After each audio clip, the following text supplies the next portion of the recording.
carp and the big head carp were in the system when I started back in the early 90s. I believe 95.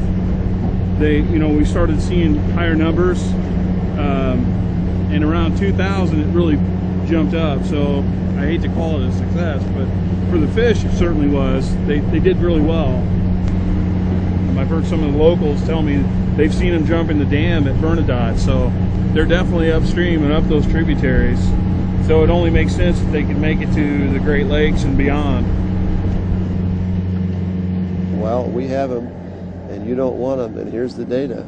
If you look at their native range in China, just go to the literature, you find the silver carp's range over there. It goes all the way into Siberia, the Amur River, and then if you just simply draw a parallel line around the Earth, the southern tip of their range in China sits about at Chicago and would run all the way north to about Hudson Bay.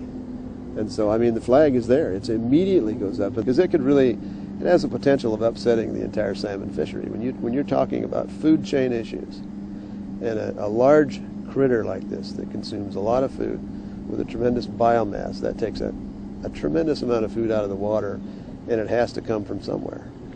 And with natural reproduction being probably way more prolific than the stocking that we're doing to maintain the salmon and trout, it wouldn't take long to displace the fishery and create havoc for the entire Great Lakes.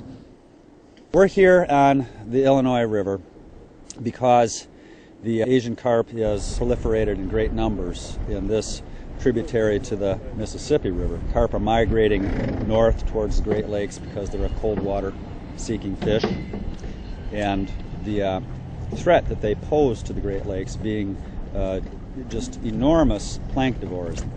They consume up to 40 to 60% of their body weight each day in plankton, which is considerable given that they weigh up to 60 to 100 pounds.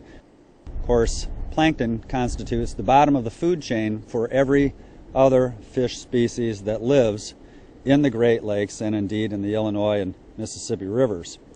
We've seen a huge amount of displacement of other species. In fact, 95% of the biomass in the Illinois River where we'll be today is made up of Asian carp. And we're very, very concerned about preventing the passage of this exotic species into the Great Lakes via the Chicago Ship and Sanitary Canal.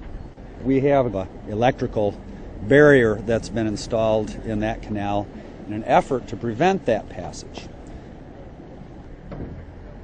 The Chicago Sanitary and Ship Canal is the only hydraulic connection between the Mississippi River Basin and the Great Lakes.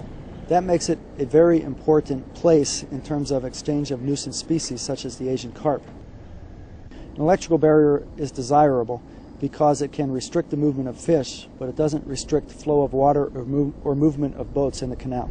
There are 13 cable electrodes across the bottom of the canal. A DC current is pulsed through those electrodes, creating an electrical field in the water. It is not dangerous either to fish or to people. What happens is the fish swim into the barrier, the field strength of the electricity becomes stronger and stronger, and they begin to feel uncomfortable, and they turn around and go back out without crossing the whole way through the barrier.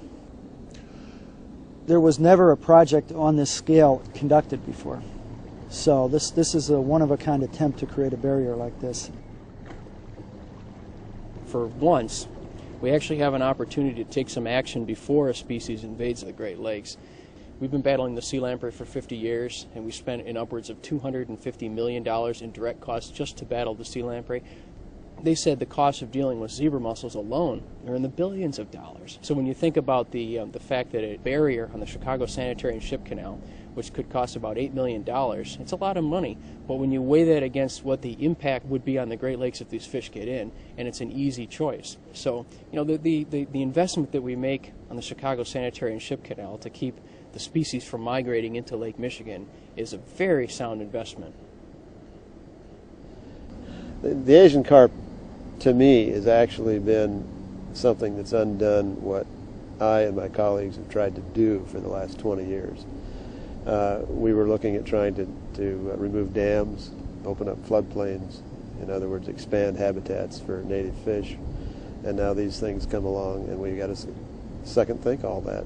It's possible in time that these would sort of settle back into the background, if you will, and be more like the common carp. But for the rest of our natural lifetime, these things are going to be a problem, and it'll take 50, 100 years for that settling back to ever happen. So the sad part with our children and grandchildren is they're going to look at these Asian carp in time and think that they're part of the natural system and really not know.